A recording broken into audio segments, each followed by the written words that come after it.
ખાનદેશમાં ભગતજીનો અદ્ભુત પ્રતાપ. એ જ અરસામાં ખાનદેશના મોહાડી ગામના ભુખ્ખન પટેલની બહેન નીમડીબાઈને સાકોરે ગામમાં પરણાવ્યા હતા. નીમડીબાઈને ભૂત વળગ્યું હતું. તે બહુ જ દુઃખ દે. કોઈ રીતે દેહનો વ્યવહાર કરી ન શકાય. આથી ભુખ્ખન પટેલ ધૂળિયા ગયા અને વિજ્ઞાનદાસજીને સર્વે હકીકત કહી. વિજ્ઞાનદાસજીએ તેને કહ્યું, આ બધો સંઘ મહુવા ભગતજીના દર્શને જાય છે, તો તમે પણ તમારી બહેનને લઈને જાઓ. તેથી તે વખતે વરખેડાના કેવળદાસ તથા પલાણાના નારણભાઈ છનાભાઈ મહુવા જતા હતા. તેમની સાથે ભુખ્ખન પટેલ તેમની બહેન તથા બનેવીને લઈને મહુવા ગયા. મહુવા પહોંચ્યા પછી મંદિરમાં સૌ દર્શને ગયા. ભગતજી જો મળે તો સર્વ હકીકત કહેવી એવો સૌએ સંકલ્પ કર્યો. તે બાઈને બહાર મંદિરના પગથિયા પાસે બેસાડી સર્વે અંદર ગયા. ત્યાં સભામાં ભગતજીના દર્શન થયા. ભગતજી તેમને જોઈને તુરત જ સભામાંથી ઉઠ્યા અને સર્વે હરિભક્તો પણ ઉઠ્યા. સાધુ વાત કરે તે પહેલાં તો ભગતજી મંદિરની બહાર પગથિયા પાસે પહોંચી ગયા. એટલે તરત જ ત્યાં બેઠેલી તે બાઈ ભગતજીના દર્શન માત્રથી ખેંચાઈને તેમને પગે પડી ગઈ. ભગતજી એકદમ આઘા ખસી ગયા. પણ તે બાઈ તો ત્યાં ને ત્યાં જ ભગતજીની મૂર્તિના દર્શન કરતી મૂક વદને પ્રાર્થના કરતી પડી રહી. ભગતજીએ પાસે ઊભેલા હરિભક્તોને કહ્યું, આ બાઈ કોણ છે અને એને શું જોઈએ છે?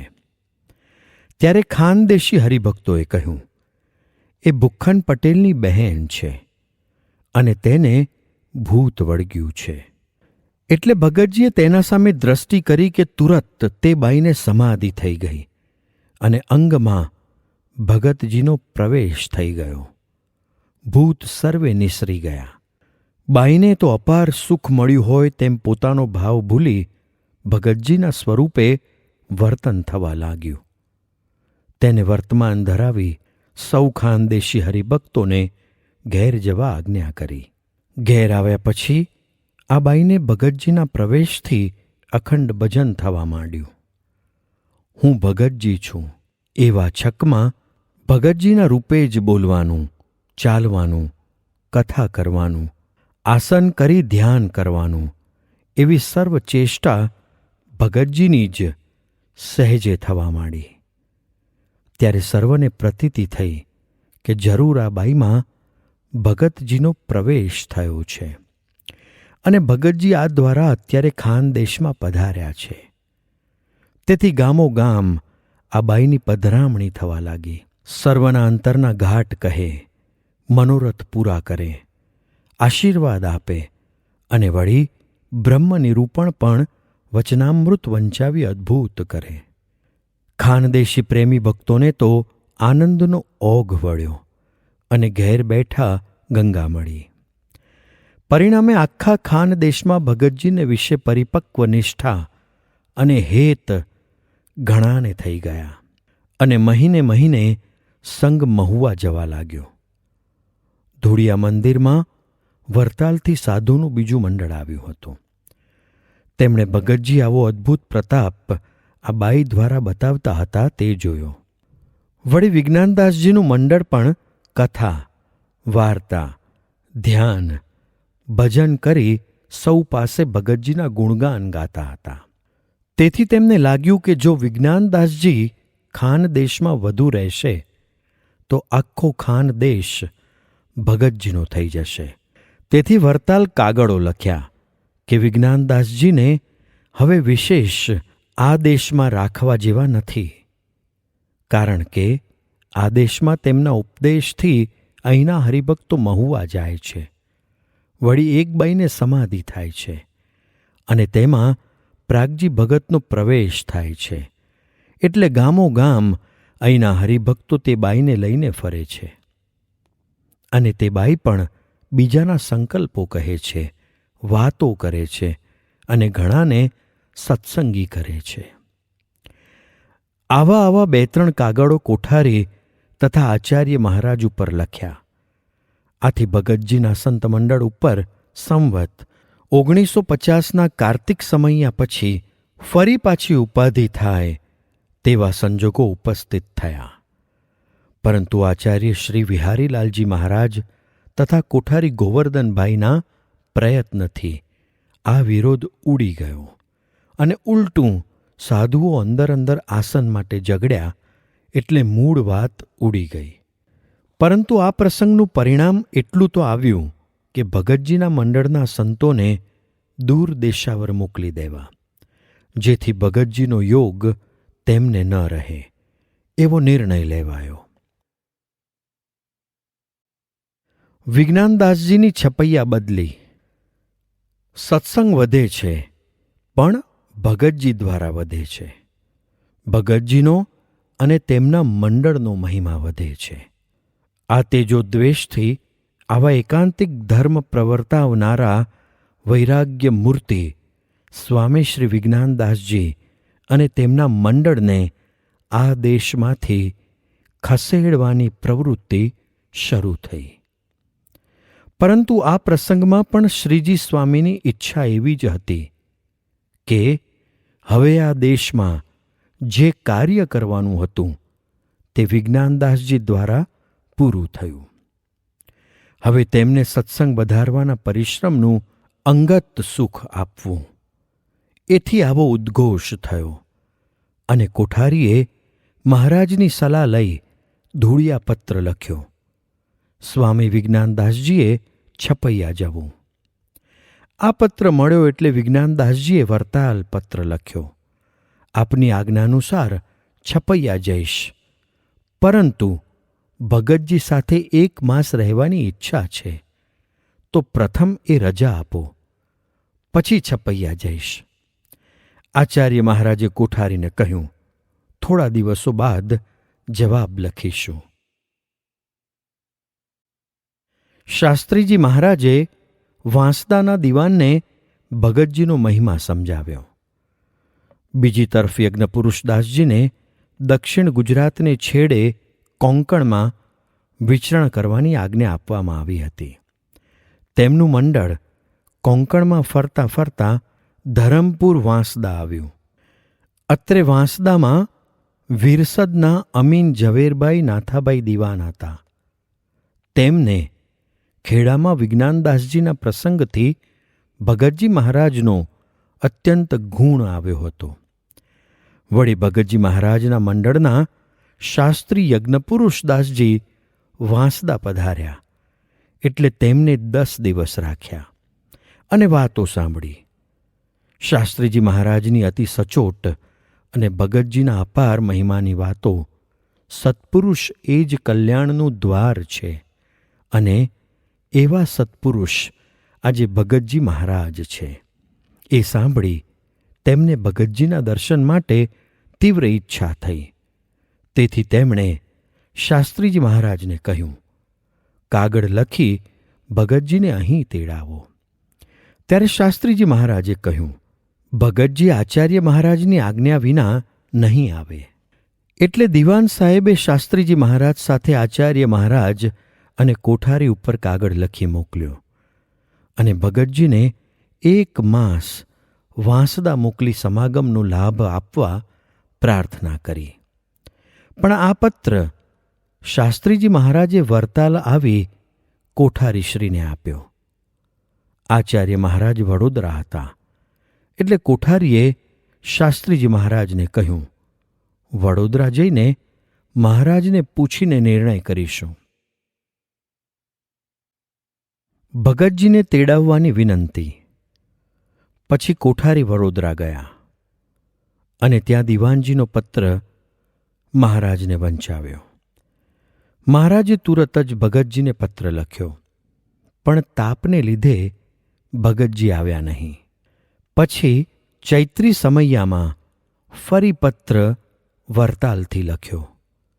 ત્યારે ભગતજીએ ઉત્તર આપ્યો, તમારે ત્યાં મારા આવવાથી લોકોને ફાવતું નથી, એટલે મારે આવવાનો વિચાર થતો નથી. પણ કાગળ દ્વારા જે કામ આપને કરાવવું હશે તે કરીશ. ચૈત્રી સમૈયા પછી મહારાજ વસો પધાર્યા.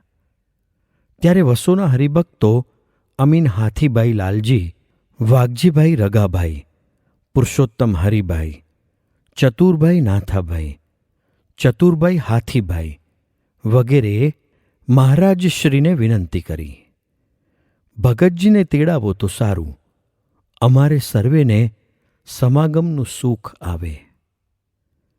એટલે મહારાજશ્રીએ પોતે કાગળ લખીને અતિ આગ્રહપૂર્વક લખ્યું. ત્યારે ભગતજીનો ઉત્તર આવ્યો, હું 10 દિવસમાં જરૂર આવીશ. આ સમાચાર મળતાં ભગતજીના સર્વસ્નેહી વર્ગમાં અતિ ઉત્સાહ અને આનંદ પ્રવર્તી ગયો. આ સમયમાં શાસ્ત્રી યજ્ઞપુરુષદાસજીને નડિયાદ ફરવાની ચિઠ્ઠી મળી હતી.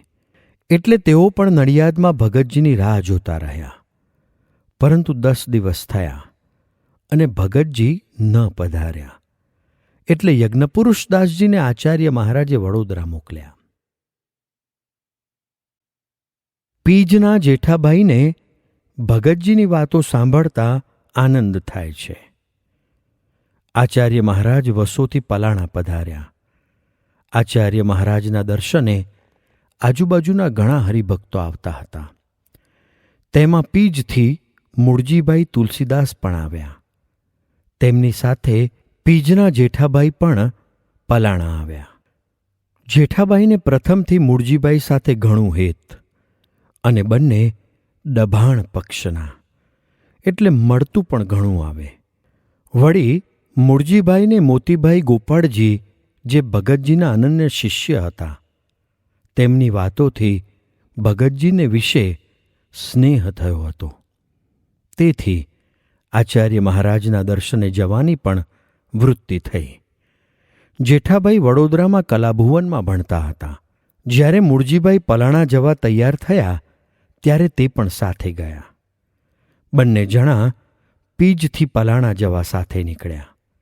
રસ્તામાં જેઠાબાઈએ તેમને પૂછ્યું, મહુવાવાળા પ્રાગજી ભગત લોકો કહે છે કે ભગવાન થયા છે અને વળી ઢોલિયા ઉપર બેસે છે અને વાતો કરે છે, માટે તેમની જે ખરી હકીકત હોય તે મને કહો. આ સાંભળી મૂળજીભાઈએ ભગતજીનું આખ્યાન શરૂ કર્યું. તે પલાણા આવ્યું ત્યાં સુધી આખ્યાન ચાલ્યું અને જેઠાભાઈને બહુ જ આનંદ આવ્યો. પછી મહારાજશ્રીના દર્શન કર્યા. જેઠાભાઈએ તો કોઈ વખત મહારાજના દર્શન કરેલા જ નહીં, કારણ કે દભાણના પક્ષમાં પહેલેથી જ અને દભાણના બંને શાસ્ત્રીના પ્રસંગમાં આવેલા, જેથી વરતાલ જવાનો પ્રસંગ થયો ન હતો. પછી દર્શન કરી બંને જણા પાછા ફર્યા. ફરી રસ્તામાં એની એ જ વાત. તે ઠેઠ ઘેર પહોંચતા સુધી ભગતજીના મહિમાની વાતો કરી. ઘેર આવીને રાત્રે જમીને ફરી જેઠાભાઈ મંદિરે ગયા અને ત્યાં મૂળજીભાઈ આવ્યા હતા. તેમની સાથે નિયમ ચેષ્ટા કરી અને પછી ફરી તેમને કહ્યું, ભગતજીના મહિમાની વાતો કરો. એટલે રાત્રિના 12 સુધી મૂળજીભાઈએ વાતો કરી. પછી મૂળજીભાઈ કહે, હવે 12 થયા અને મારે ખેતરમાં કપાસ કર્યો છે, એટલે વાસો રહેવા જવું છે, એટલે હું હવે જઈશ. ત્યારે જેઠાભાઈએ કહ્યું, હું પણ સાથે આવું. મને આ વાતો વિના ચેન પડતું નથી અને આજે તો તમોએ એવો આનંદ કરાવ્યો છે કે હવે ઘેર પણ ગમતું નથી, માટે જો રાજી હો તો સાથે આવું. મૂળજીભાઈને પણ ભગતજીની વાતો સિવાય બીજો આનંદ નહોતો અને વળી આવા મુમુક્ષુ, એટલે તેમણે કહ્યું, ચાલો. આ પ્રમાણે સતત 4 દિવસ સુધી આખી રાત વાતો સાંભળી. પછી તેમની રજા પૂરી થઈ એટલે વડોદરા જવા તૈયાર થયા. ત્યારે મૂળજીભાઈએ કહ્યું, વડોદરામાં રેવાશંકરભાઈ તથા ગોવિંદભાઈ માસ્તર ઉમરેઠના છે. તે બંને ભગતજીના હેતવાળા છે, તેમનો સમાગમ કરજો. વળી ચાણસદના વૈદ્ય વિશ્વનાથભાઈ તથા કાલિદાસ પણ પૂનમ ઉપર વડોદરા આવે છે, તો તેમનો પણ સમાગમ કરજો. તેઓ વડોદરા ગયા અને રેવાશંકરભાઈ તથા માસ્તર ગોવિંદભાઈની ઓળખાણ થઈ. દરરોજ ગોવિંદભાઈ પાસે જાય અને વચનામૃત વાંચે. ગોવિંદભાઈ વચનામૃત ઉપર નિરૂપણ કરે, જેથી સત્પુરુષના મહિમાની વાત સમજ્યામાં આવી. જેમ જેમ સમાગમ થતો ગયો તેમ તેમ શ્રીજી મહારાજનો સર્વોપરી નિશ્ચય પણ થતો ગયો અને અક્ષર બ્રહ્મ ગુણાતીતાનંદ સ્વામી તથા સદ્ગુરુ ગોપાળાનંદ સ્વામીનો મહિમા પણ સમજાયો. પ્રથમ સત્સંગી હતા ત્યારે સાધારણ જ્ઞાન હતું, પણ આવા સર્વોપરી ભાવનો મહારાજ તથા સ્વામીનો નિશ્ચય નહોતો. તે નિશ્ચય આ સમાગમથી થઈ ગયો અને ભગતજી મહારાજ પરમ એકાંતિક સત્પુરુષ છે એવી દ્રઢતા પણ થઈ ગઈ. ભગતજીના દર્શન કર્યા પહેલાં જ તેમનો તથા તેમના શિષ્યોનો અતિશય મહિમા તેમને સમજાયો. આથી સત્સંગનો બહુ જ વેગ લાગ્યો અને 8 દિવસે એક વખત મંદિરે દર્શને જતા. તે હવે રોજ જવા લાગ્યા. આવો અદ્ભુત રંગ લાગી ગયો.